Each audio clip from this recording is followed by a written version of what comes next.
Bonsoir à tous. Ce soir, nous allons entamer une série d'études sur Genèse chapitre 1, verset 1. Juste ce verset est une étude qui ne va pas être scientifique sur la création, mais plutôt sur le message que Dieu nous laisse dans ses premiers mots qui sont les plus importants. Puisque c'est l'introduction, c'est le commencement de toute chose, mais c'est aussi le commencement du message de Dieu.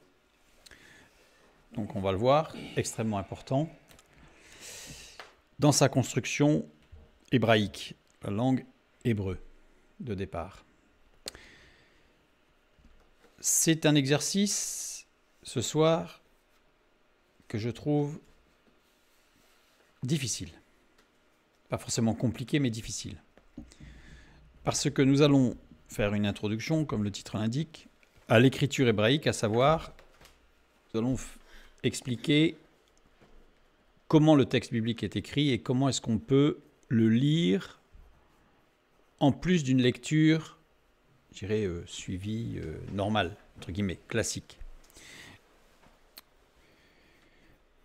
Je sais que certains qui écoutent sont hébraïsants, et je considère même que certains qui écoutent hébraïsants sont nettement plus pointus que moi sur le sujet. Et il y a aussi des personnes qui sont amoureuses de la parole de Dieu, qui sont avides de comprendre, de connaître, mais qui ne sont pas hébraïsantes, c'est-à-dire qui ne connaissent pas du tout. Et donc là, on a un grand écart, puisqu'on va aborder un sujet qui, vous allez le voir, si on creuse vraiment, peut devenir très complexe, très très riche, certes, mais très complexe, surtout quand on ne connaît pas, quand on ne maîtrise pas. Et donc, je vais devoir simplifier, synthétiser des choses qui, pour certains, seront peut-être trop synthétisées, et on va me reprocher d'avoir trop simplifié. Mais en même temps, le sujet de ce soir n'est pas un cours ou une introduction à un cours qui durerait sur plusieurs mois pour comprendre comment est-ce qu'on peut, je dirais, décortiquer, faire l'exégèse du texte hébreu. Et par ailleurs, pour les personnes non hébraïsantes, je pourrais avoir le reproche qu'on me dise c'était quand même un peu ardu parce qu'on a été perdu. Donc, je vais essayer ce soir de faire un grand écart et de me trouver dans un juste milieu pour pouvoir donner des éléments à ceux qui maîtrisent déjà très très bien le sujet, des éléments pour aller plus loin, pour peut-être mieux comprendre pourquoi ils ont étudié l'hébreu comme ceci, pourquoi cela, pourquoi pas, pourquoi autrement, bref. Et en même temps, donner des éléments à ceux qui ne connaissent pas, alors tout ne sera pas peut-être accessible, mais en tout cas, des éléments qui permettront de soulever, je dirais, le voile sur une partie extraordinaire de texte biblique qui sinon n'est pas accessible directement. Donc, difficile. On va essayer de faire les choses simples. J'ai structuré le partage de ce soir avec des alternances de diapos, je dirais techniques, voire parfois un petit peu, entre guillemets, très techniques, et quelques exemples qui permettent d'alléger un petit peu, parce que sinon, ça serait un peu lourd. Voilà. Donc on va essayer d'avancer. Donc là, c'est vraiment ce soir une introduction, j'aurais presque pu l'appeler préliminaire, pour comprendre comment on va étudier le texte, comment il a été construit, donc comment on va le regarder, parce qu'on va avoir un regard particulier, on va avoir un regard de linguiste, en réalité.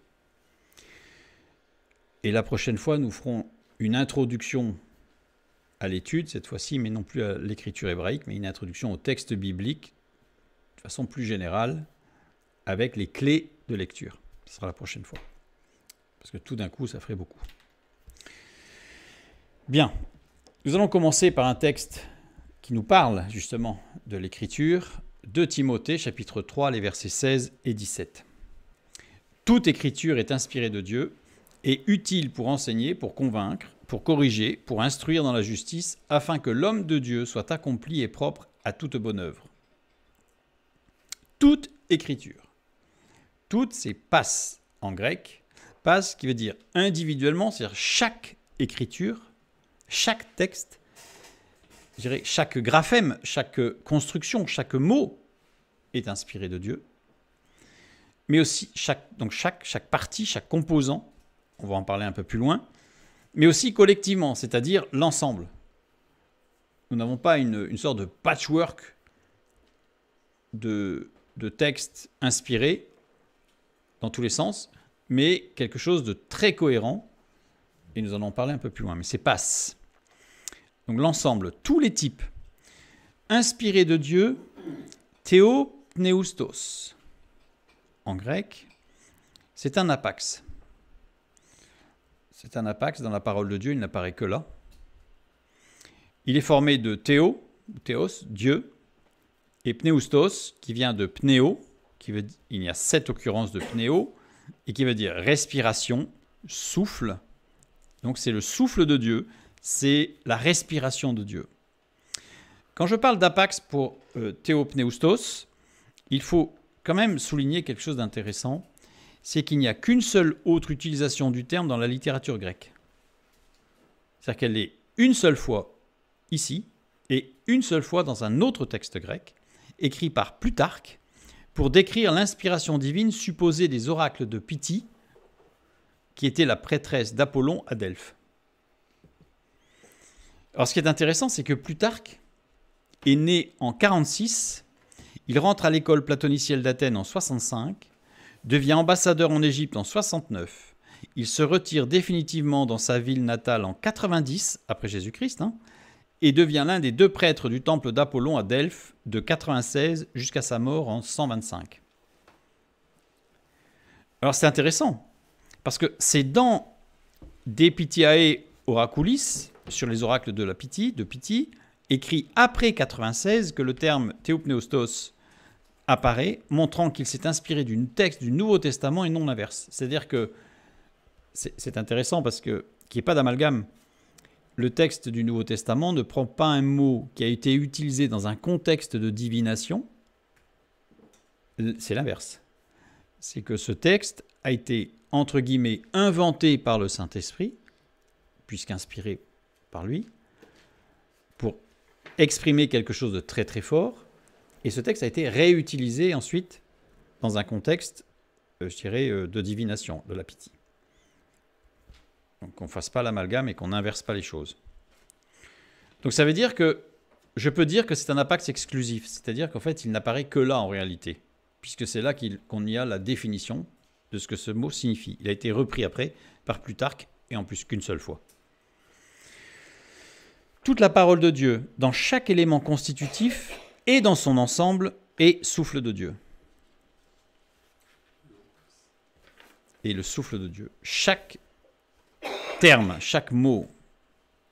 Ecclésiaste 3,14, nous lisons « J'ai reconnu que tout ce que Dieu fait durera toujours, qu'il n'y a rien à y ajouter et rien à en retrancher, et que Dieu agit ainsi afin qu'on le craigne. » Donc dans tout ce que fait, y compris dans l'inspiration de son texte, il n'y a rien à ajouter et il n'y a rien à retrancher. De toute façon, à partir du moment où on sait que Dieu, ce qu'il fait, est parfait, il n'y a qu'en français où il existe le plus que parfait, mais dans la conjugaison, mais en réalité, si c'est quelque chose est parfait, dès qu'on y touche, il n'est plus parfait. On ne peut pas rendre quelque chose plus que parfait. Ça nous rejoint à Matthieu 5,18, ça nous envoie à Matthieu 5,18 qui nous dit « Car je vous le dis en vérité, c'est Jésus qui parle, tant que le ciel et la terre ne passeront point, il ne disparaîtra pas de la loi un seul iota ou un seul trait de lettre, jusqu'à ce que tout soit arrivé. » Trait de lettre, kéraïa, en grec, désigne les accents et les points diacritiques, en grec. En grec, nous avons les esprits, doux ou rudes, nous avons les trémas, les diérèses, nous avons les accents, divers. L'objet n'étant pas de faire un cours de langue ou de linguistique, donc on ne va pas regarder tous ces détails, mais c'est pour montrer la précision. Chaque petite virgule, on va dire, pour celui qui ne connaît pas, mais est inspirée. En hébreu, désigne les petits traits qui permettent, les petits traits qui permettent, c'est une faute, de différencier les lettres comme Beit et Kaf. Vous voyez la différence? Sur l'écran, on voit que le Beit est un petit peu plus carré, on va dire, et le Kaf, dans l'écriture, est un petit peu plus rond. Donc c'est l'angle qui permet de distinguer les deux lettres en hébreu, ce petit trait de lettre. Ou par exemple le Dalet et le Reish. Le Dalet, qui lui est aussi très angulaire, on va dire, et le Reish qui est plutôt avec un congé, ça s'appelle un congé de raccordement entre la partie horizontale et la partie verticale. Donc c'est pour dire que c'est très précis, même le petit, c'est même plus qu'un accent. Ainsi que les éléments de cantillation souscrits et adscrits. Souscrit en dessous, adscrit au-dessus. Un seul iota, iota en grec, c'est un apax ici, qui n'apparaît que là, ce mot, iota. Alors c'est le i grec, on va dire, le iota, ou le yod hébraïque, l'équivalent.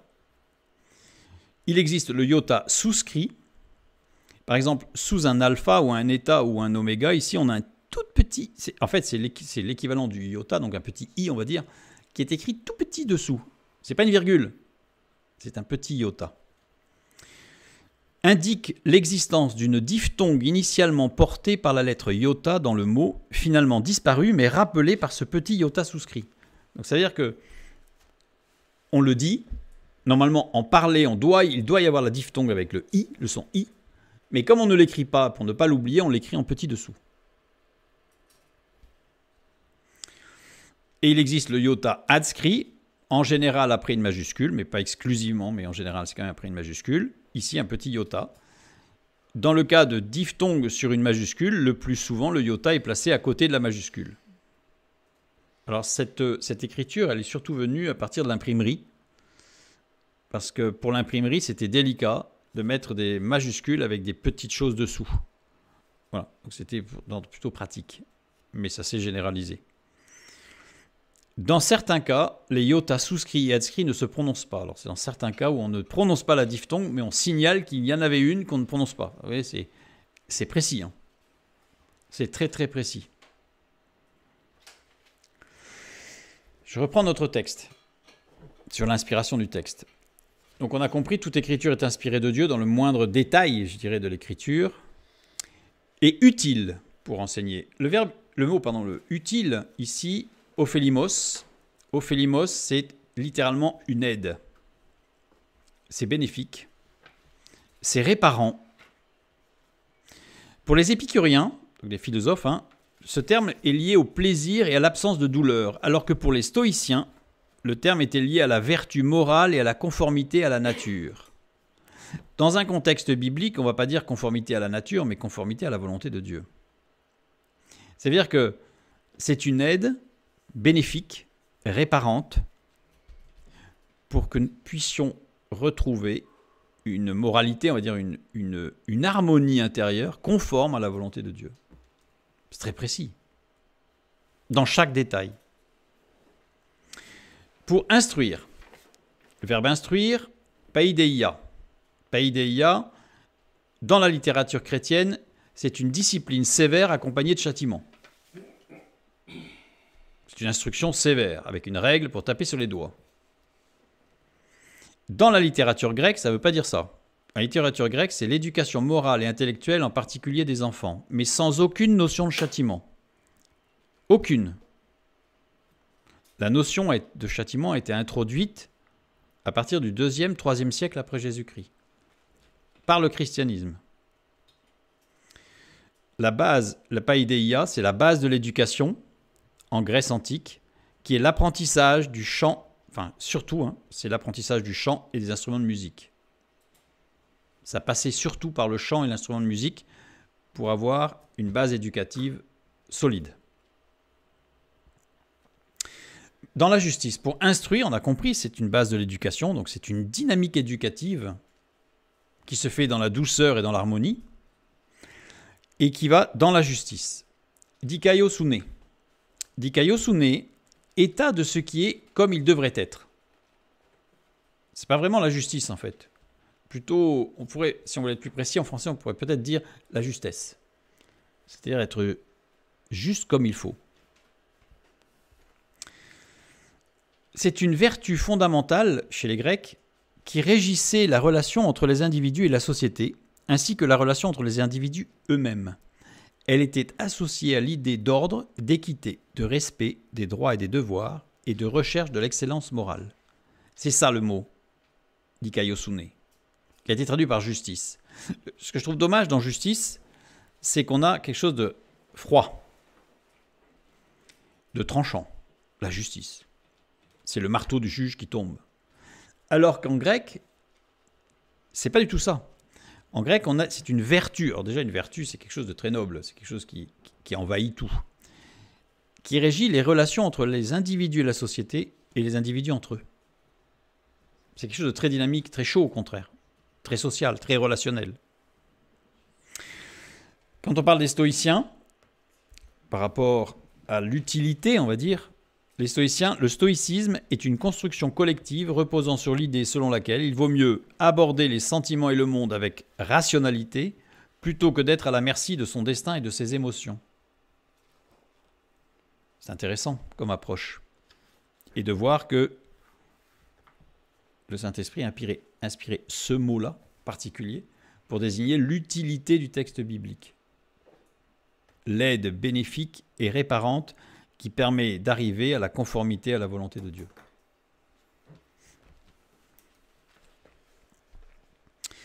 Donc ça, c'est rapidement sur ce texte que Paul écrit à Timothée.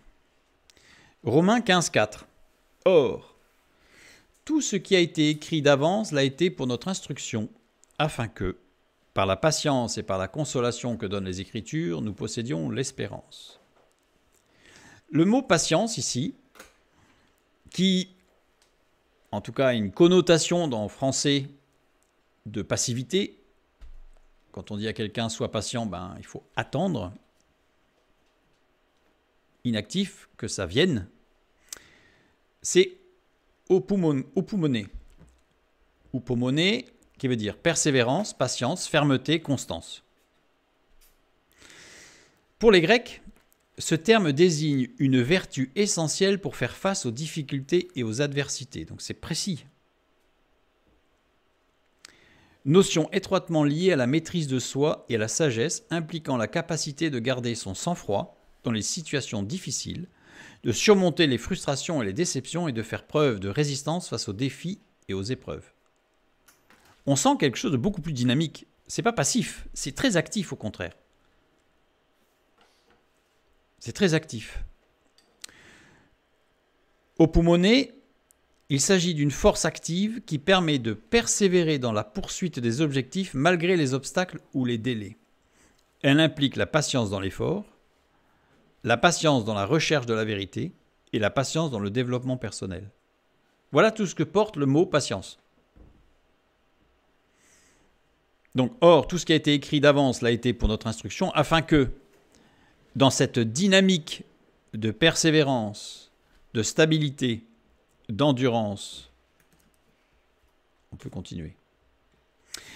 Cette opumone est associée à l'acceptation sereine des événements qui échappent à notre contrôle, à l'adaptation aux circonstances changeantes de la vie et à l'alignement de notre volonté à celle de la nature. Et dans le contexte biblique, bien sûr, on va enlever la nature et on va mettre la volonté de Dieu. C'est quelque chose de très dynamique. Tout ça par rapport au texte biblique, on va voir. Évidemment, dans nos vies, ça a un impact et ça a une résonance, bien sûr. Par la consolation, paraklésis. Paraklésis, consolation, exhortation, assistance, encouragement. Je trouve encore dommageable d'avoir traduit paraklésis par consolation, puisque consolation ne donne qu'un seul aspect, alors que, certes, l'encouragement peut consoler, mais ce n'est pas exclusif à la consolation. Donc, alors que ça, paraklésis englobe beaucoup plus. Paraklésis, considéré comme une vertu ou une capacité importante à cultiver pour être un bon ami, un bon conseiller et un bon leader. Elle impliquait d'être présent pour les autres, de les écouter, de les comprendre, de leur offrir un soutien moral et émotionnel dans les moments difficiles. Et c'est quelque chose, encore une fois, très dynamique et très relationnel. Et là, on parle de la parole de Dieu. La parole de Dieu qui fait tout, qui est notre ami, en fait. La paraklésis était souvent associée à l'idée de consolation ou de réconfort face à la souffrance ou à la tristesse, car elle visait à apporter un soulagement, à offrir un soutien affectif et à aider à trouver un sens ou une perspective positive dans les moments de détresse. Trouver un sens. Trouver un sens. Ça, c'est véritablement, je dirais, comment on va dire, l'axe porteur du disciple de Christ. Dieu étant souverain, tout ce qui se produit a un sens. Et nous amène à regarder dans quel sens. Maintenant, l'espérance, elpis, vient de elpo, qui veut dire anticiper avec plaisir. L'espérance, c'est pas c'est loin, ça va venir, je le vois presque, mais ça va venir. C'est anticiper avec plaisir, c'est-à-dire déjà en profiter, puisque je sais que je l'aurai. Donc, j'anticipe et j'en profite, dès à présent. La parole de Dieu n'emploie pas boéteia, un autre terme grec pour espérance, qui désigne une espérance de secours et de délivrance. Il ne s'agit pas ici d'espérer le secours et la délivrance. Bien sûr que ça existe, bien sûr que c'est dans la parole de Dieu, mais là, en l'occurrence, c'est plutôt quelque chose où on sait qu'on va obtenir et par anticipation, on en bénéficie et on va l'obtenir. On le sait.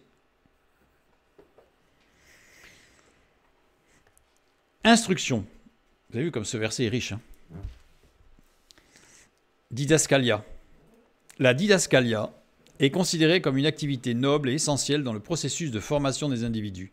Elle impliquait le partage de connaissances, d'idées et de principes dans le but d'éduquer et de guider les autres vers la vérité, la sagesse et la réalisation personnelle. Tout ça, c'est le texte biblique.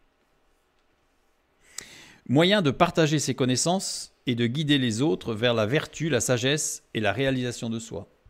C'est le but, c'est l'action du texte biblique. Processus interactif impliquant une relation d'échange entre l'enseignant et l'élève. Nous avons une relation à avoir entre la parole de Dieu et nous, puisqu'elle nous nourrit, nous réfléchissons et nous y revenons. Nous l'interrogeons. En la lisant, nous l'interrogeons, la parole de Dieu. Et ce qui est formidable, c'est ça. Nous avons vu tout le contexte de ce que donne la parole. Et maintenant, tout ce qui a été écrit d'avance. Prographo. Écrit en tête d'une affiche ou d'un texte. C'est pas écrit d'avance, c'est ce qui est introductif. Je dirais que c'est plutôt, pour être plus juste, or tout ce qui a été écrit en introduction, en début de texte, en début de ligne.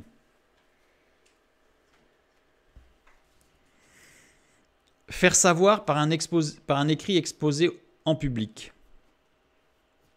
Conjugué à l'aoriste second. Qu'est-ce qui a été écrit en tête de la parole de Dieu? Qu'est-ce qui a été écrit, d'ailleurs, Chouraki traduite par la Genèse par en tête? Parce que c'est le commencement du texte. C'est l'introduction à tout le message de Dieu qui commence par la création. Comme on dit souvent, pour savoir où on va, il faut savoir d'où on vient. Voilà, Dieu nous donne la base d'où on vient. Ça veut dire que tout ce que nous avons vu pour notre instruction, par la patience, par la consolation que donnent les Écritures, nous possédions l'espérance, cette anticipation avec plaisir. Eh bien, tout ça nous est donné par l'en-tête, par ce qui est en tête du texte. Et qu'est-ce qui est au début du texte? C'est la Genèse. C'est extraordinaire parce que dans l'histoire de l'écriture de la parole de Dieu, de la retranscription en tout cas, nous avons déjà parlé du fait que les livres ne sont pas dans l'ordre chronologique. Il a été établi à certaines époques qu'il fallait regrouper les livres par style, bon, peu importe, c'est pas le sujet. Mais fort heureusement, le texte qui est toujours resté en tête, c'est la Genèse. Fort heureusement, c'est la Genèse. Parce que c'est le texte introductif à toute la parole de Dieu, ce que nous allons voir dans les prochaines études. Et en particulier, ce qui est en tête de l'en-tête, c'est Genèse chapitre 1. Et ce qui est en tête de l'en-tête de l'en-tête, c'est le verset 1, qui a été traduit par « Au commencement, Dieu créa les cieux et la terre ». Je l'ai retranscrit en hébreu. Nous aurons l'occasion de le lire et de le relire à maintes reprises.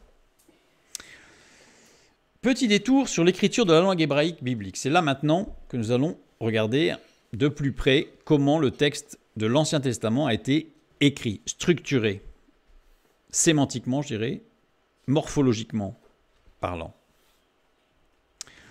Une histoire tout à fait originale, ce texte biblique. Rapide historique. Du Xe siècle au VIe siècle avant notre ère. Alors, pour situer, Xe siècle avant notre ère, c'est l'époque de David et de Salomon. VIe siècle, c'est l'époque du prophète Daniel. L'hébreu biblique est appelé l'hébreu biblique classique. Langue parlée et écrite assez semblable à d'autres langues de la même région, comme par exemple, je ne sais pas si je l'ai mis, le moabite, par exemple. Ensuite, il va y avoir une évolution dans cette langue, du VIe siècle au 1er siècle avant notre ère. 1er siècle, c'est-à-dire après la période de l'exil, en retour de l'exil. L'hébreu biblique est appelé l'hébreu biblique tardif, connu grâce aux livres bibliques et quelques autres textes extra-bibliques. Ce texte a subi une nette évolution graphique sous l'influence de l'araméen, mais les scribes entretiennent strictement le style traditionnel de l'hébreu classique. C'est-à-dire que là, il commence à y avoir une dissociation entre le texte biblique et les autres textes, même s'ils parlent de la Bible ou du Tanakh, de l'Ancien Testament, avec une évolution dans la structure et dans la graphie. À partir du 1er siècle de notre ère, 1er siècle de notre ère, c'est la période de l'Église naissante, se développe l'hébreu dit mishnik, qualifié de langue des sages, qui est plus une langue technique de spécialistes de la Torah qu'une langue populaire parlée couramment. C'est-à-dire que l'hébreu biblique, on va dire entre guillemets, se perd dans son usage populaire pour ne devenir que quelque chose de technique pour le sacré. À partir du 5e siècle, alors 5e siècle, il y a un tournant assez particulier. C'est l'assassinat du juif Priscus. Alors, en général, on ne connaît pas ce récit, parce que c'est passé un peu discret. C'est le roi Chilpéric qui voulait convertir Priscus au christianisme. Christus, donc c'est dans l'équivalent de Paris aujourd'hui, hein, c'est la capitale de la Gaule, de la Francie, Neustrie. Et donc, Chilpéric veut convertir Priscus, qui est un riche juif connu et reconnu, mais Priscus refuse, reste juif, judaïsant, et il est finalement assassiné. Ça va être un point de départ, au 5e siècle, le début de la persécution des Juifs en France et en Europe. Les Juifs vont commencer à être vus comme des ennemis du christianisme. À partir de là, va se développer ce qu'on appelle les écrits massorétiques, c'est-à-dire les massorètes, soucieux de transmettre le plus fidèlement possible la façon de prononcer et de cantiler les textes bibliques. Cantiler, ça veut dire donner des intonations sur chaque lettre ou chaque syllabe, ont mis au point un système astucieux de signes écrits, ajoutés au texte consonantique de la Bible, destinés à indiquer soigneusement les voyelles à prononcer ainsi que les accents toniques et la ponctuation à respecter pour oraliser les textes bibliques. C'est-à-dire qu'avant cette date, il n'y avait pas les petits diacritiques de cantillation. Mais ils existaient dans le fait de la lecture et de la récitation. C'est juste qu'ils n'étaient pas écrits. Parce qu'avant, les textes bibliques étaient connus par cœur et récités. Et dans les parchemins dans lesquels on les avait, il y avait des annotations sur les côtés qui permettaient de retrouver toutes les cantillations. C'était assez compliqué. Donc là, les massorètes ont fait un énorme travail pour que ce texte ne se perde pas. Et ils ont créé une structure extrêmement simple et en même temps complexe de petits signes qui n'empêchent pas une lecture linéaire, mais qui permettent d'ajouter à celui qui le souhaite, je dirais, un degré supplémentaire, un niveau supplémentaire de lecture, de cantillation et de compréhension, puisque ça rajoute des sens, des couleurs, on va dire. J'appellerais plutôt des couleurs plutôt que du sens, puisque le mot a son sens, mais on rajoute une couleur. Voilà. Signe écrit, parfois appelé les ponctuations vocaliques. Bon, la ponctuation vocalique. Ce minutieux travail implique en fait une sorte de grammaire non écrite, mais systématique et très cohérente de la langue biblique. C'est-à-dire qu'en fait, ils vont construire une grammaire qui existait intrinsèquement, c'est-à-dire qu'elle a toujours été utilisée, puisque le texte a toujours été lu de la même manière, mais là, ils l'ont mis par écrit, pour que ce soit accessible et surtout que cela ne se perde pas. À partir du Xe siècle, c'est la période d'expulsion des Juifs. À partir du Xe siècle, du 5e au Xe siècle, les Juifs sont persécutés pour les forcer à devenir chrétiens. Alors, je fais une petite parenthèse, pas catholique, parce que le catholicisme intervient au grand schisme de 1052. Donc avant le Xe siècle, on ne peut pas parler de catholicisme. Il y a eu plusieurs périodes du christianisme différentes, mais pas catholicisme. Donc à partir du Xe siècle, expulsion des Juifs de divers pays. Donc là, ils deviennent apatrides et ça devient très difficile. Apparaissent les grammaires de l'hébreu biblique, écrites comme les grammaires de l'arabe, et généralement écrites en arabe, mais conçues sur les concepts grammaticaux du grec et du latin. Ça veut dire que les chrétiens ont mis par écrit des grammaires pour l'hébreu en s'appuyant sur la structure de la grammaire latine et grecque. Ce qui est en soi une aberration. Je prendrai un exemple. C'est comme si vous vouliez écrire un livre de grammaire du chinois à partir de la grammaire grecque et latine. J'ai pris un écart encore plus grand, puisqu'il y a quand même une structure de conjugaison en hébreu, alors qu'en chinois, il n'y en a pas. Mais ça veut dire qu'en fait, ce n'est pas possible. On a deux modes, linguistiques différents, et on a essayé d'appliquer le mode latin et grec, enfin plutôt grec et latin, pour être dans l'ordre, à l'hébreu. Ça va être un premier point extrêmement important dans la compréhension de la lecture, restrictive du texte biblique, puisqu'on impose au texte biblique une construction qu'il n'a pas. Donc on a une approche latine ou grecque sur un texte qui n'est absolument pas ni grec ni latin. Donc ça ne peut pas fonctionner. Pardon. Et cette grammaire de l'hébreu biblique, donc, est restée, donc ces grammaires, parce qu'il y en a eu plusieurs, mais la base des grammaires de l'hébreu biblique jusqu'à ces dernières années. C'est-à-dire qu'encore aujourd'hui, ça tend à bouger un tout petit peu depuis, 10, 20 ans. Il commence à y avoir des émergences de linguistes qui disent « Attendez, il y a quand même un problème ». Mais jusqu'à présent, toute la structure de l'apprentissage de l'hébreu biblique est basée sur de la grammaire, formatée par la grammaire latine et grecque. Fait remarquable, malgré une écriture de tout le corpus étalée sur une période de plusieurs siècles, couvrant même des périodes qui ont vu des évolutions de la langue populaire, les textes bibliques présentent une uniformité exceptionnelle. Parce que le texte biblique n'a pas été écrit d'un seul coup, on le sait. Il a été écrit au fur et à mesure du temps, inspiré par le même auteur, Dieu, puisqu'on y retrouve la même signature dans la structure, dans la morphologie lexicale, on va en parler un peu après, etc.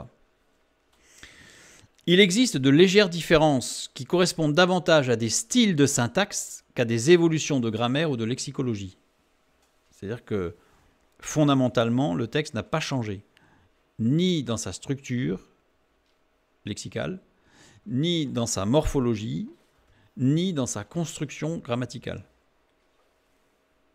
On va y avoir des styles différents, et ce qui est assez cohérent, puisque Dieu, dans son inspiration, n'impose pas un style unique, mais utilise le style de chaque auteur, que l'on retrouve sa patte. Mais derrière, la structure et la consistance viennent de Dieu. Petit détour sur la construction sémantique hébraïque. Une morphologie dérivationnelle très particulière. Donc là, on rentre un petit peu dans des schémas linguistiques un peu techniques. Quand on parle de morphologie dérivationnelle, c'est une combinaison de lexèmes pour en former de nouveaux. Alors, qu'est-ce qu'un lexème ? Le lexème, ou unité lexicale, est le morphème lexical d'un lemme. Je suis obligé, je suis désolé pour ceux qui ne sont pas dans le... Mais il faut être précis. Vous allez voir que ça va être très important parce qu'en finalité, le manque de précision amène une distorsion du texte. Morphème lexical, nom, adjectif, verbe ou adverbe. Un lemme, forme de base ou mot racine d'un mot.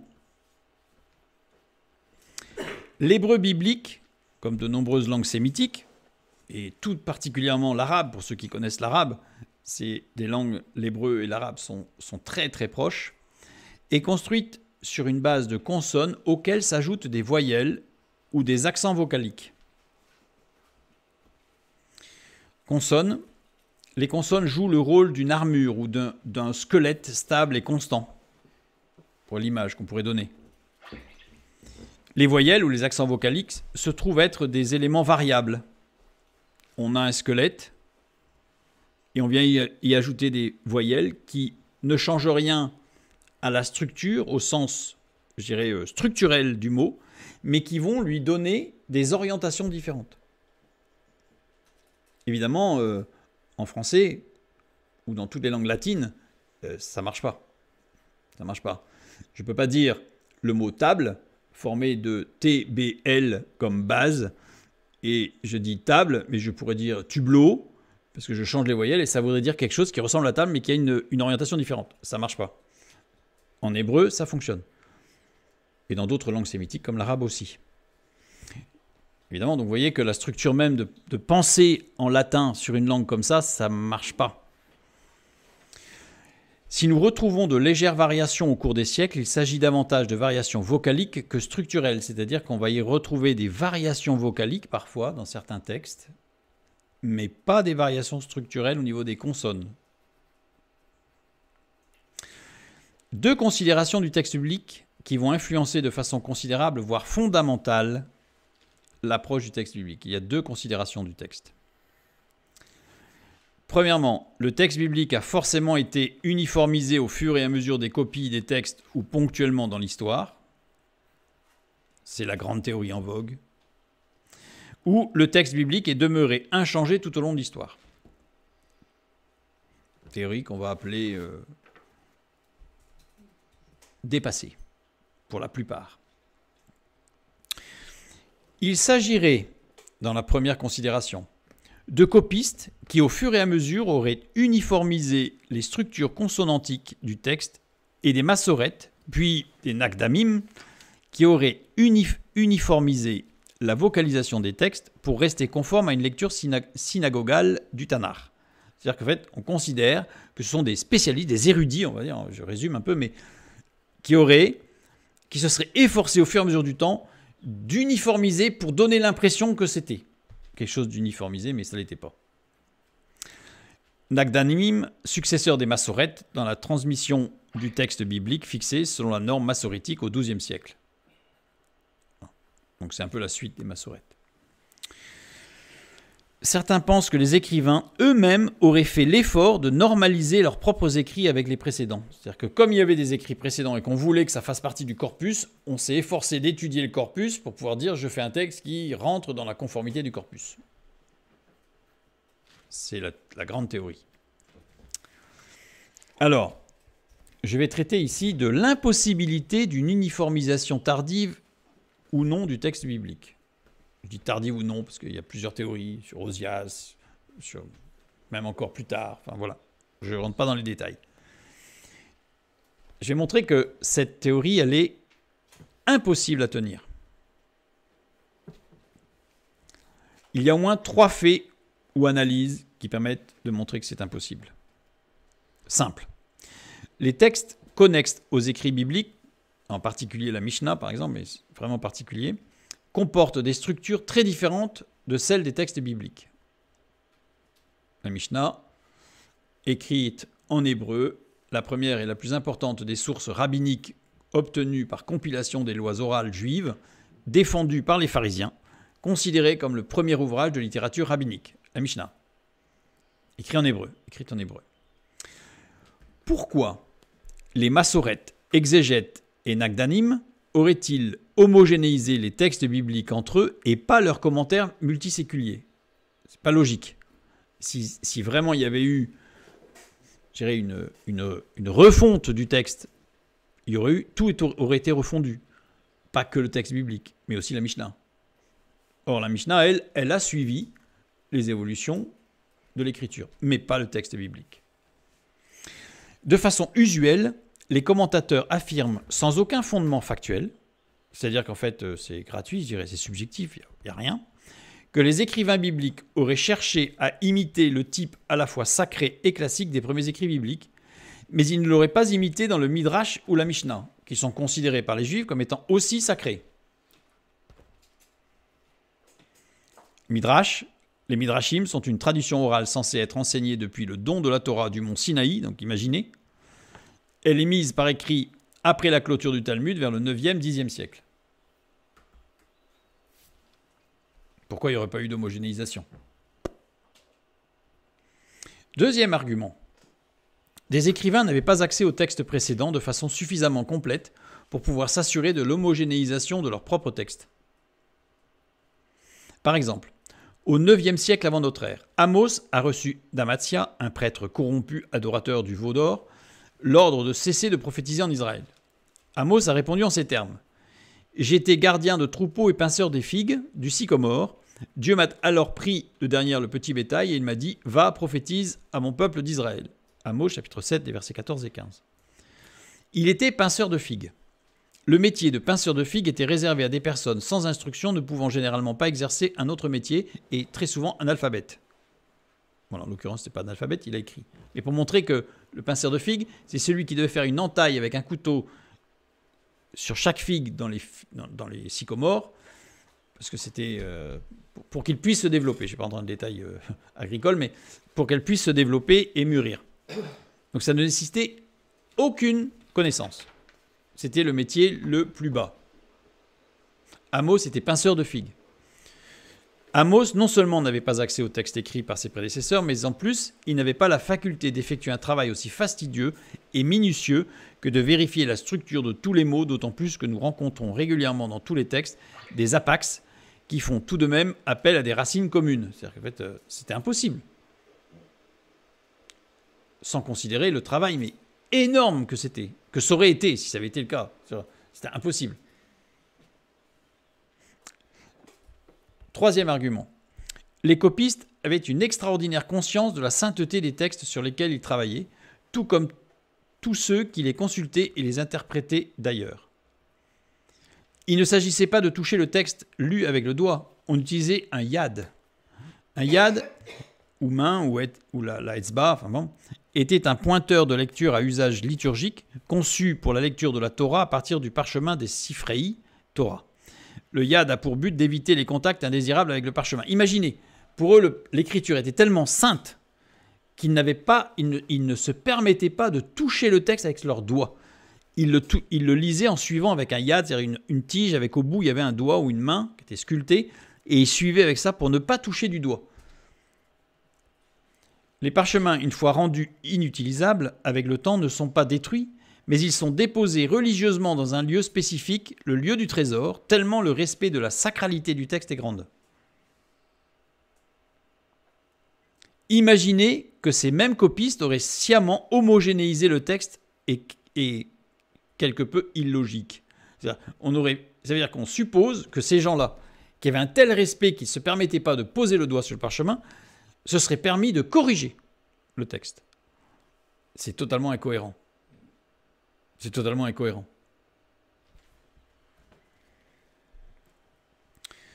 Maintenant, je vais parler de l'impossibilité de ne pas considérer le texte biblique inchangé tout au long de l'histoire, c'est-à-dire l'inverse. Matthieu 5, 18. Car, je vous le dis en vérité, Tant que le ciel et la terre ne passeront point, il ne disparaîtra pas de la loi un seul iota ou un seul trait de lettre jusqu'à ce que tout soit arrivé. Je reprends le verset pour montrer la précision. Alors, il est très riche, comme tous les textes bibliques. On va juste s'arrêter sur quelques mots. Le ciel et la terre ne passeront point. Parerkomai. Parerkomai, formé de par, qui désigne une opposition, et erkomai, qui veut dire arriver d'un lieu à un autre, apparaître, venir devant le public, devenir connu, avoir de l'influence. Donc, c'est s'opposer à être connu, s'opposer à avoir de l'influence. Il est conjugué à l'aoriste second du mode subjonctif. Aoriste second, action ponctuelle, pas forcément présente, mais qui aura des effets dans le futur, de façon et des effets prophétiques. Le mode subjonctif, mode de l'hypothèse, de la probabilité et de la supposition. Cela pourrait se produire. Donc grosso modo, je pourrais dire qu'il est probable, possible, que la terre et le ciel paraissent passer ou ne plus être en premier plan à un moment donné, durant un certain temps, mais ils ne passeront pas. C'est ce que ça veut dire, ce texte. Il ne disparaîtra pas de la loi un seul iota. Eh bien, c'est parerkomai aussi. Conjugué à l'aoriste second du mode subjonctif, aussi. Ça veut dire que, la traduction, il est probable, possible, qu'un iota ou un trait de lettre de la parole de Dieu disparaisse ou n'ait plus d'importance ou d'influence à un moment donné, durant un certain temps, mais ils ne passeront pas. Voilà, c'est ce que ça veut dire. C'est-à-dire qu'il se peut pendant une période, on considère que ça n'a pas d'importance. Mais Jésus dit, mais moi je vous dis que ça gardera son importance et qu'ils ne changeront pas. Jusqu'à ce que tout soit arrivé.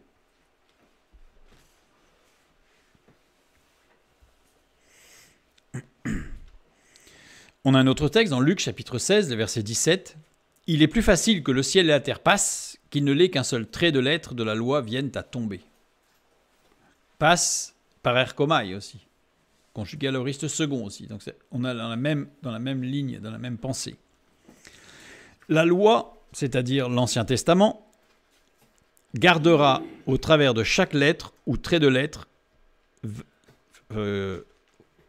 oui, c'est pas très correct ma phrase là, la loi, l'Ancien Testament, gardera chaque trait de lettre, chaque lettre valide, et son message restera inchangé avec chaque trait de lettre.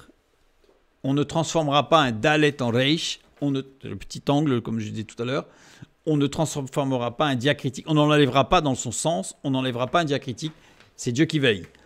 Même si, pendant un certain temps, il peut paraître, on peut avoir l'impression que, mais Dieu veille.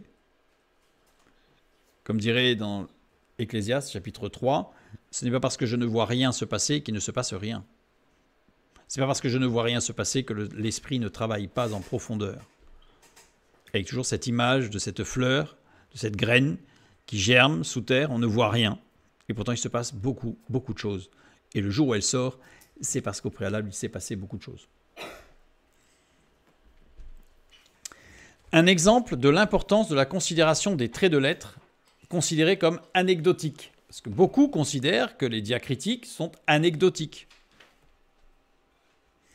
Je vais prendre un texte dans Marc chapitre 1, verset 3. C'est la voix de celui qui crie dans le désert. Préparez le chemin du Seigneur, aplanissez ses sentiers.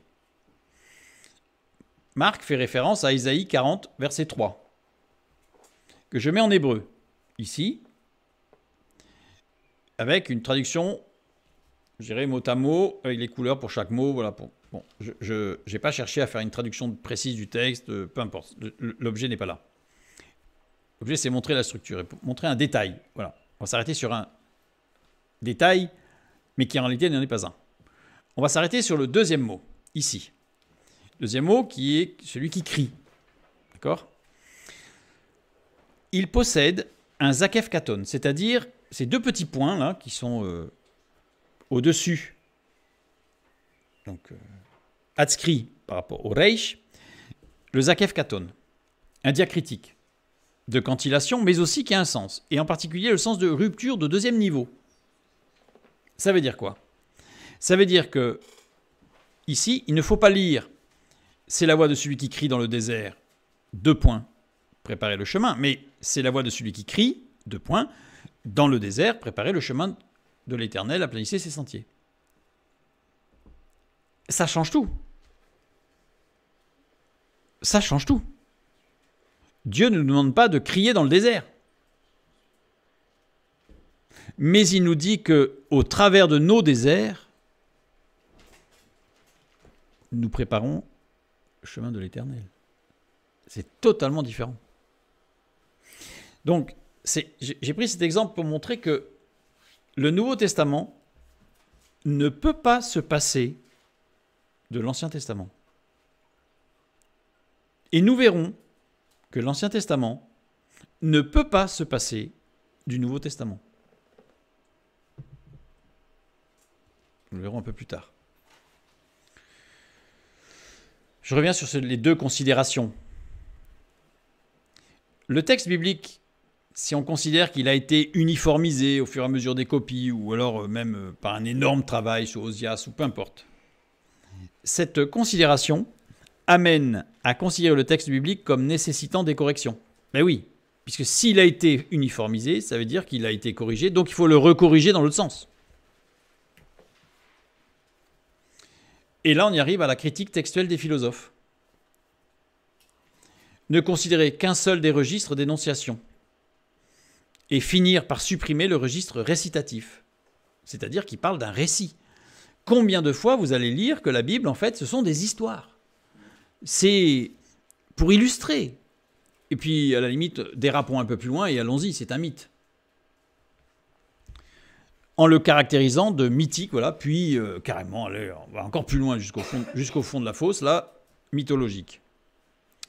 Mythique, une construction imaginaire, un récit qui se veut explicative de phénomènes cosmiques ou sociaux et surtout fondatrice d'une pratique sociale en fonction des valeurs fondamentales d'une communauté à la recherche de sa cohésion. Bon, alors là, ça veut dire que là, on a tout dit pour détruire le message universel de la parole de Dieu, puis ça veut dire que le texte biblique s'adresse qu'à certains types de personnes, dans certaines sociétés, à un certain moment, pour donner une certaine idée. Bon, bah, plus rien dire. Et mythologique, un ensemble des mythes, de textes mythiques. Donc c'est une construction mythologique. La critique textuelle des philosophes qui a abouti à l'herméneutique moderne. Je suis parfois assez sidéré d'entendre que, je le dis, d'entendre que dans certaines écoles bibliques, on fasse de l'herméneutique moderne, pire, de la maïotique. Bon, je ne vais pas rentrer dans le détail, mais de la maïotique, quand on sait ce que ça veut dire sous Platon, ça veut dire accoucher des idées, ça veut dire qu'il faut faire naître de nouvelles idées. La parole de Dieu ne fait pas naître de nouvelles idées. Du grec herméneutike, art d'interpréter. L'art d'interpréter.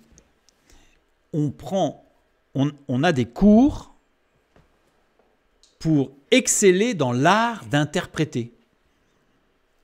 C'est quand même extraordinaire, je trouve. Le texte biblique n'a pas besoin d'être un artiste dans l'interprétation pour être lu. L'herméneutique moderne compte 5 disciplines. L'herméneutique littéraire, interprétation des textes littéraires et poétiques. Donc, l'herméneutique juridique, interprétation des sources de la loi. L'herméneutique théologique, interprétation des textes sacrés. On parle aussi d'exégèse dans ce cas-là. L'herméneutique historique, interprétation des témoignages et des discours sur l'histoire. L'herméneutique philosophique, analyse des fondements de l'interprétation en général et interprétation des textes proprement philosophiques. Alors là, celui-là, c'est... Voilà. On analyse les fondements de l'interprétation. Donc, c'est-à-dire qu'on va aller chercher l'interprétation de l'interprétation. Enfin, ça devient très compliqué, en fait. L'herméneutique existe depuis des siècles. Les rabbins ont toujours fait de l'exégèse. 7 règles ont été établies par Hillel l'Ancien, Hillel Azaken, à l'époque de Jésus. Rabbi Ishmaël, entre les 2e et 3e siècles, développant les 7 règles d'Hillel, exposa 13 principes. Bon, je suis assez précis, mais chaque texte avait au moins 4 registres d'énonciation pour les Juifs. Le sens littéral est évident, qu'on appelle le péchat. C'est-à-dire que c'était le premier.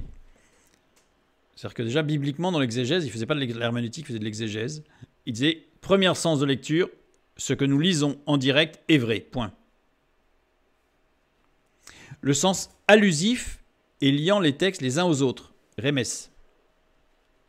Le sens profond et exégétique, le drash, qui signifie interroger, sonder. Et enfin, le sens secret, mystique, le sod, qui va arriver à la Kabbale. Sachant que tous devaient se rattacher au Peshat, c'est-à-dire le sens littéral, c'était le premier. On ne devait pas s'éloigner du sens littéral premier. La mystique, ou le sod, initialement lecture prophétique mesurée et cadrée par les 3 registres antérieurs, devenue support de la Kabbale et de recherches ésotériques qui ont exclu peu à peu les limitations des registres précédents. Après, la Kabbale, elle est partie, et les séphirotes, ils sont partis très loin du texte littéral. Après, c'est devenu de l'herméneutique. La tradition chrétienne reprit la doctrine des 4 sens de l'écriture en l'adaptant. Le sens littéral et historique, le sens allégorique, le sens tropologique, c'est-à-dire figuré, mythique ou eschatologique, et le sens anagogique, sens spirituel pour s'élever jusqu'à Dieu. Remarquez, pour s'élever jusqu'à Dieu. Ce n'est plus Dieu qui est descendu jusqu'à nous, c'est nous qui nous élevons jusqu'à Dieu. C'est exactement, je dirais, la Kabbale et les séphirotes. La Kabbale chez les Juifs, c'est on s'élève jusqu'à Dieu. Donc les plus intelligents atteindront Dieu. Mais en aucun cas, Dieu n'est descendu jusqu'à l'homme. Refus du Nouveau Testament. Et la tradition chrétienne reprend en fait, cette idée en l'adaptant avec le sens qu'on appelle anagogique. En Grèce antique, les anagogies étaient une fête instituée pour célébrer le départ d'une divinité vers un autre lieu. Pour le retour d'une divinité, la fête s'appelait les katagogies. Donc c'est-à-dire que, là aussi, je suis toujours surpris parce qu'on emploie un terme dans la théologie chrétienne, on cherche le sens anagogique, c'est-à-dire le sens dans le sens profond du mot, de Dieu qui part et qui va ailleurs. C'est surprenant. Le texte biblique n'aborde jamais ce genre de choses. La tradition chrétienne se réfère à l'herméneutique ancienne, basée sur 2 approches. Elle se réfère à la logique d'origine aristotélicienne et l'hermétisme. L'hermétisme, c'est une spiritualité en quête du salut qui passe par la connaissance. Se connaître pour connaître le cosmos et atteindre le salut. Connais-toi toi-même. Il n'y a plus la grâce. C'est la connaissance, la gnose. Mélange de platonisme, de stoïcisme et de quelques traces judaïques et persanes. Bon, l'hermétisme. Avec 2 tendances. Une tendance optimiste. Le monde est considéré comme beau. Il est essentiellement un ordre. Un tel ordre suppose un ordonnateur, en sorte que la vue du monde conduit naturellement à la connaissance et à l'adoration d'un Dieu démiurge du monde. C'est pas créateur, c'est démiurge. Énorme nuance. Si on peut appeler ça nuance. Pessimiste. Le monde est considéré comme mauvais, le désordre y domine, le Dieu ne peut être directement le créateur du monde, ce Dieu sera infiniment éloigné, infiniment au-dessus du monde. Il sera hyper cosmique. Entre lui et le monde, on supposera toute une série d'intermédiaires. Il faudra fuir tout ce qui est matière. Alors ça, il y a beaucoup de théologie chrétienne où, en fait, il y a Dieu, et puis il y a Satan, qui a détruit le monde, qui a tout détruit, en fait. Voilà, alors, il y a des théologies bizarres. Hein. Et ce qui fait que l'accès à Dieu, en fait, il n'est plus là. Dieu, il est loin, en fait. Et entre les deux, il y a Satan. On retrouve ça dans certaines théologies chrétiennes. On retrouve ça dans comment dire, la mystique amérindienne, par exemple, au travers du Popol Vuh, où c'est le dieu serpent qui a bloqué. Donc Dieu créateur, on ne le connaît plus. Il est parti, il est loin, dans le cosmos. On va retrouver ça chez les Asiatiques aussi, au travers du Yijing. On va retrouver ça dans certaines cultures du Cameroun. C'est cette idée, en fait, pessimiste. Au tout début de la Renaissance, qu'est-ce qui se passe? La traduction de Lefebvre d'Étaples. Traduction réalisée en 1523, de 1523 à 1530 à partir de la Vulgate, corrigée d'erreurs de traduction. Donc déjà, on commence. j'ai rajouté cette page parce que je voulais montrer que le protestantisme, la réforme, a amené évidemment beaucoup de choses très bonnes, puisqu'elle a permis de sortir un petit peu de l'obscurantisme moyenâgeux et inquisiteur, donc et a ramené à la grâce véritablement, mais elle a amené dans le train, je dirais, de toutes ces bonnes choses, des choses beaucoup moins bonnes. Et en particulier, les premières traductions corrigées.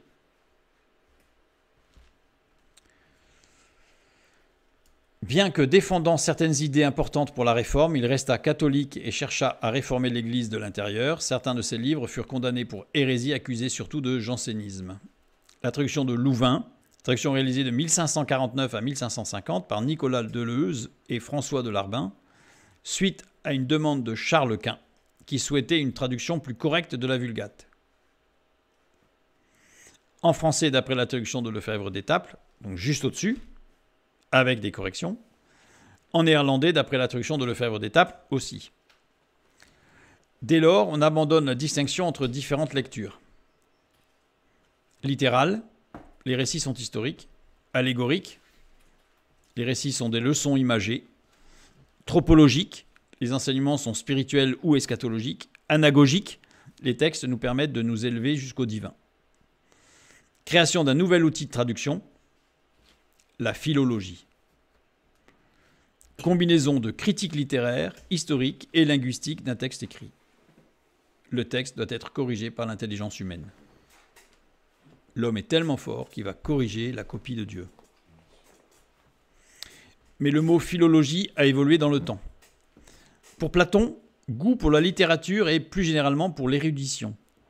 Chez les Grecs anciens, s'applique à toute dissertation littéraire, érudite ou dialectique. Au XVIe siècle, les érudits de la Renaissance englobent sous le mot philologie toutes les connaissances héritées de l'Antiquité gréco-romaine. Au XIXe siècle, on se rapproche de nous, les mêmes connaissances héritées de l'Antiquité gréco-romaine sont regroupées sous le vocable humanisme.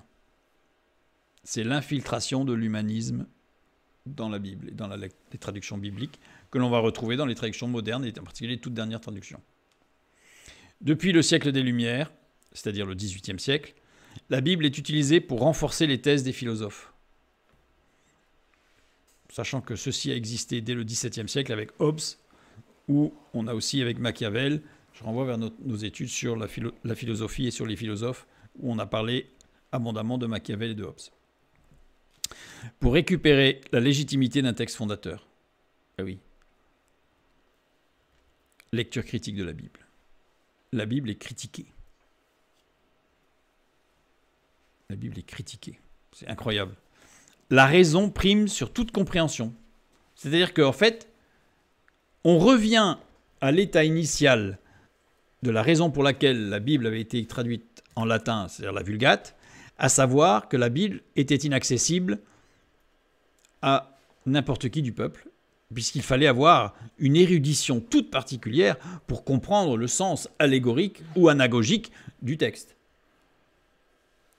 Résultat, seuls des érudits pouvaient vous expliquer ce qu'il fallait comprendre.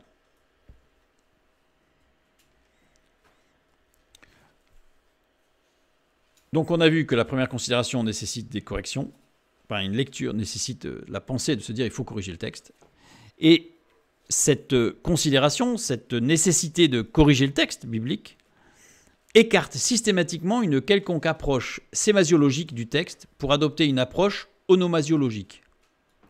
C'est des mots savants, on va les expliciter, mais c'est très très important. Qu'est-ce qu'une approche sémasiologique? C'est une partie de la sémantique qui se propose, la sémasiologie, qui se propose d'étudier la signification d'un mot en partant du signe vers le concept. La sémasiologie établit la liste des sèmes, dont la somme constitue le sémème du mot décrit. Qu'est-ce qu'un sème? Une unité minimale différentielle de signification. Je vais donner une image. Certains linguistes désignent le sème comme une sorte d'atome de signification. C'est-à-dire, c'est le sens unitaire. Par exemple, on pourrait dire qu'il y a un sens unitaire qui relie canapé, chaise, tabouret, par exemple. C'est le fait de s'asseoir. Il y a une idée commune. Donc voilà, c'est l'idée commune. Et Et le sem, c'est cette racine, on va dire, cet atome de signification. Et le semem, c'est une unité minimale de discours. Il pourrait s'agir d'une molécule signifiante, c'est-à-dire qu'avec plusieurs atomes, on fait une molécule. Et on peut avoir les mêmes atomes, mais dans un ordre différent, on ne fait pas la même molécule. Voilà, c'est un peu l'idée. Ouais, j'essaye de donner une image, parce que c'est un peu complexe, avec de la chimie. Et l'approche onomasiologique, c'est l'inverse. C'est la partie de la sémantique qui se propose d'étudier la signification d'un mot en partant du concept vers le signe. Une structure sémasiologique s'intéresse aux différentes significations d'un mot particulier, tandis qu'une structure onomasiologique s'intéresse aux différentes expressions et mots utilisés pour décrire un concept donné. Si on considère que le texte biblique est demeuré inchangé tout au long de l'histoire, alors cette considération nous encourage à une approche sémasiologique du texte biblique. Par contre, si on considère qu'il est nécessaire de corriger, puisqu'il y a eu une uniformisation, alors ça impose une approche onomasiologique du texte biblique, c'est-à-dire par des concepts. Et ça change tout. Complètement. Remarque sur l'unité sémiotique de l'hébreu biblique. Une citation de Karl Brockelmann, donc dans un précis de linguistique sémitique. Voilà. Presque tous les mots des langues sémitiques se laissent ramener à des groupes de vocables dont la signification commune, primordiale, est rattachée à 3 consonnes. On désigne ordinairement cette base par le terme racine. Ça, c'est en sémasiologie. Affirmation se trouvant dans tous les essais linguistiques, toutes les grammaires et tous les manuels d'apprentissage portant sur l'étude de l'hébreu. Vous le trouverez partout. Depuis le Moyen-Âge. Le Moyen-Âge, c'est depuis le milieu du Moyen-Âge. Le Moyen-Âge, c'est du 5e au 15e siècle. Le milieu du Moyen-Âge, je suis fort en calcul, c'est le 10e siècle. Puis le milieu. 10e siècle, c'est l'apparition des grammaires de l'hébreu biblique conçues sur des concepts grammaticaux du grec et du latin. Et bien c'est à partir de ce moment-là qu'on a dit que l'hébreu se lisait avec des racines de 3 lettres. Sur une base, je dirais, gréco-latine. Parce qu'en grec, oui, on a des structures de ce type. Le sens d'un mot hébreu est véhiculé par la présence de 3 consonnes, c'est ce qu'on nous dit. Le croisement de cette racine avec un shem est à l'origine de la formation de l'unité lexicale. Le shem, ensemble de concepts, permettant de se faire une image de la réalité en résumant les éléments disparates de cette réalité à l'aide d'instruments fournis par la raison. Et là, on tombe sur l'onodiamologie. Voilà, j'ai oublié. Et non pas la sémasiologie. On a basculé. C'est le concept. C'est le concept qui dirige. On a un concept, et quand on tient le concept, on l'adapte à tout ce qu'on lit. Le shem, représentation abstraite, structure d'ensemble d'un objet, d'un processus. C'est quelque chose d'abstrait. Un exemple. La racine, je ne vais pas lire le mot, la racine, pour que ce soit simple, KTB, en hébreu. Voilà, katab. Écrire. Niktab, être écrit. Kiteb, dicter. Miktab, écriture, lettre. Mais, donc là on a les 3 lettres, on a la racine des 3 lettres, c'est formidable. Et là on a le concept qui se décline. Mais, le découpage en racines et en shem constitue-t-il le niveau maximal de l'analyse du mot en hébreu? C'est la question qu'il faut se poser. Prenons un autre exemple. La racine que je vais appeler Gézéder. Gassar. Couper, diviser, enlever. Nixar. Être coupé, retranché. Gézer. Morceau. Gizra. Coupe, figure, forme. Gizra. Partie du temple séparée du reste de l'édifice. Une coupe. Gesera. Découper. C'est un apax, celui-là. Mot qui n'a qu'une seule occurrence dans la littérature.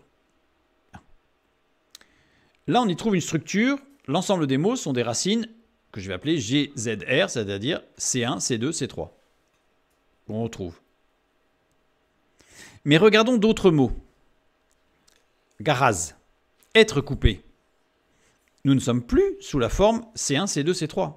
Nous sommes sous la forme C1, C3, C2. Donc il y a eu une inversion. Alors on appelle ça la métathèse.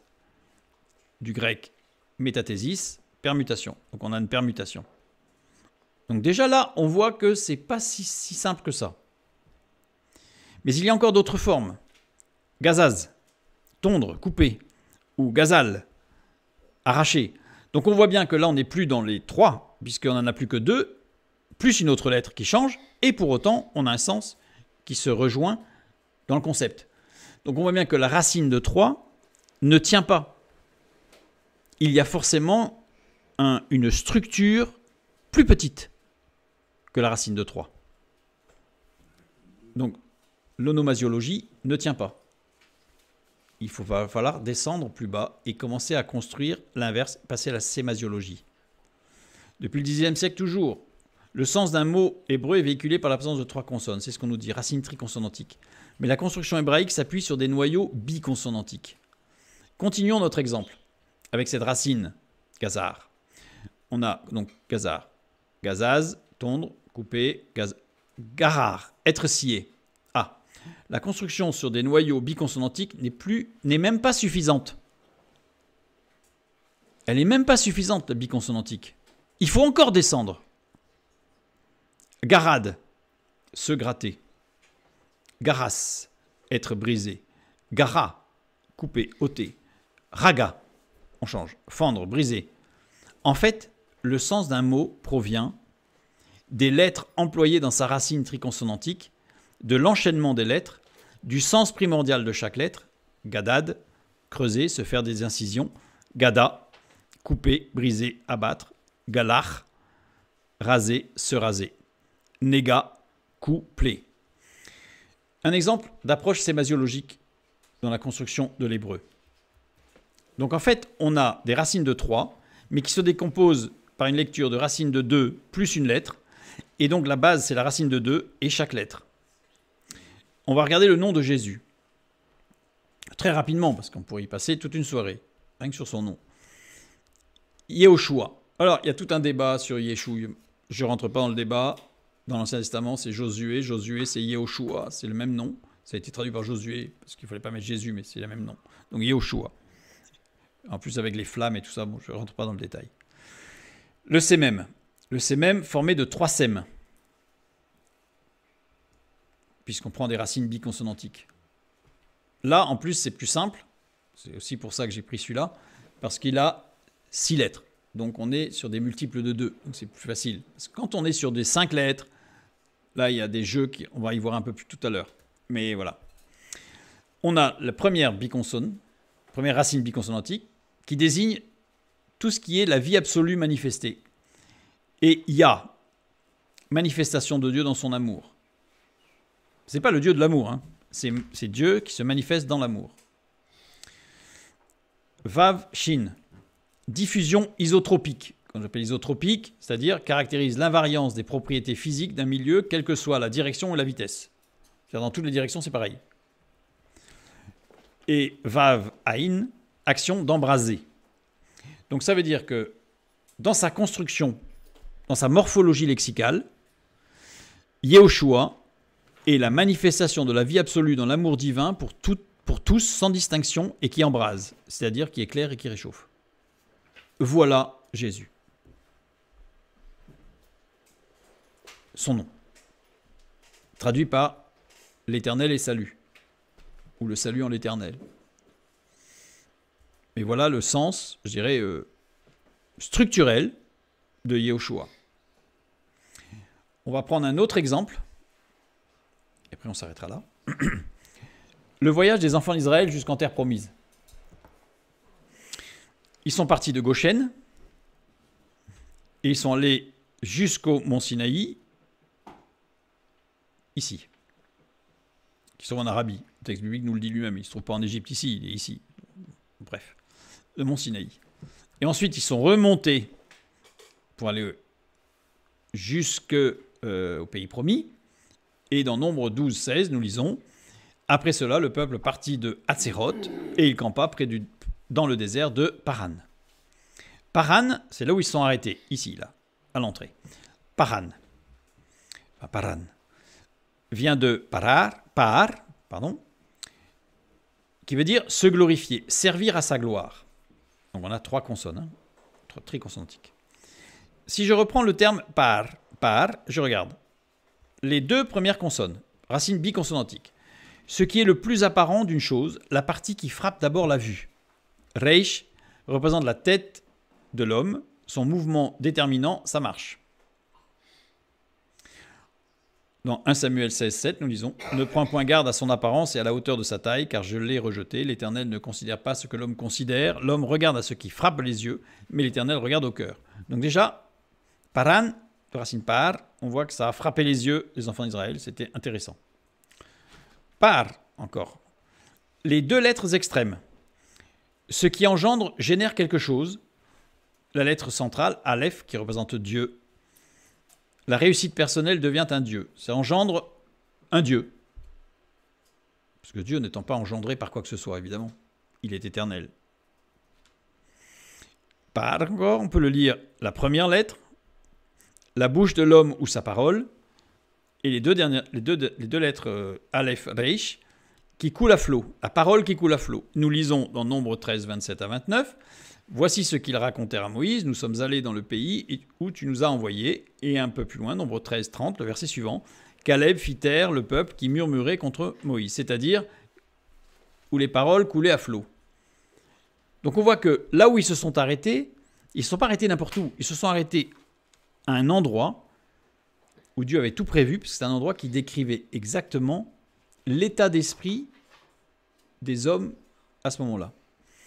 Qu'est-ce qui s'est passé? Ils ont erré pendant 40 ans dans le désert, et ils sont revenus pour entrer dans le pays promis, mais ils ne sont pas revenus à Paran.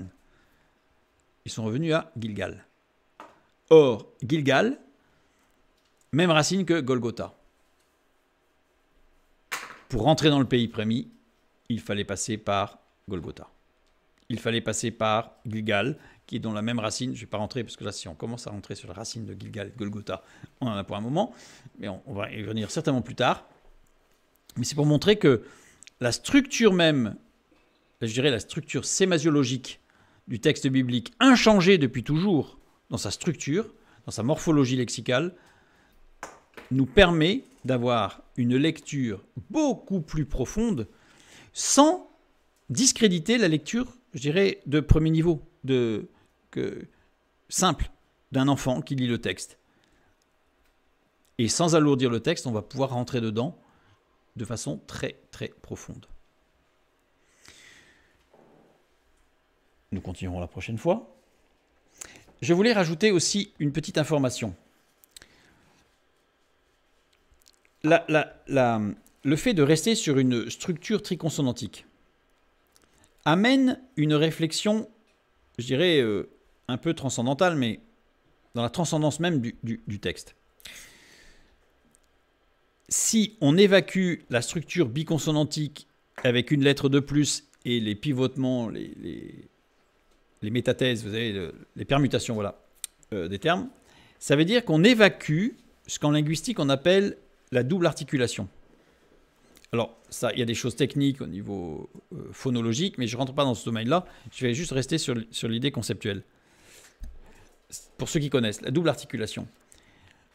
La double articulation, ce qui différencie l'animal de l'homme, c'est que l'animal est totalement incapable de double articulation. C'est-à-dire que l'animal est capable de reproduire des sons, il est capable de structurer plusieurs sons de suite pour avoir un signifié, à partir d'un signifiant, mais il n'est pas capable, même le chimpanzé, qui est celui qui est le plus évolué au niveau de capacité phonologique et de construction lexicale, les expériences en tout cas c'est ce qu'elles ont montré, si on enlève cette double articulation du texte biblique, ça veut dire que globalement c'est comme si on ramenait ce texte surnaturel à quelque chose de purement naturel, et je dirais de presque, j'exagère un peu, mais de animal. Vous voyez ce que je veux dire? C'est-à-dire qu'on enlève la double articulation.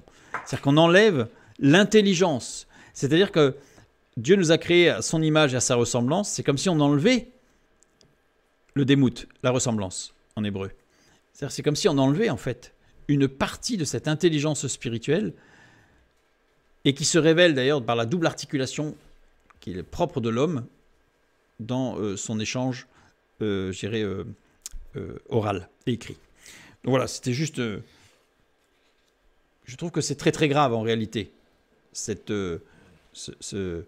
amputation, cette restriction de lecture du texte biblique.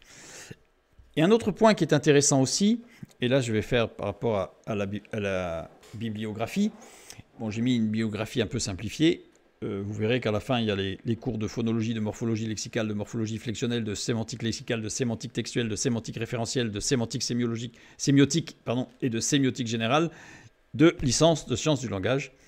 Là, je remercie ma fille pour ça, pour tous ces cours. Ce qui est intéressant, c'est de voir aussi que quand vous prenez les études, les analyses exégétiques, je ne parle pas d'herméneutique, exégétiques des rabbins tels que Rashi, Moïse Maïmonide et bien d'autres, ou même des choses très anciennes sur Hillel par exemple, qui était le maître de Gamaliel, oui, hein. Donc, ils sont tous avec la double articulation et sur une structure biconsonantique. Tous. Voilà. Donc c'est pas quelque chose de récent, c'est pas une découverte, hein. Voilà. Sur ce, que Dieu vous bénisse. Je vous souhaite une bonne fin de soirée avec tout ça. C'est un peu technique. Un bon dimanche, une bonne semaine. Et la semaine prochaine, ça sera beaucoup plus simple et beaucoup plus... On va rentrer un petit peu dans le texte de Genèse 1.1. Mais il fallait cette introduction pour pouvoir vraiment comprendre après ce que l'on va aller chercher, parce qu'on va aller regarder. Et chaque mot, comment il est construit, et on va y voir un message extraordinaire, divin. Voilà. À bientôt.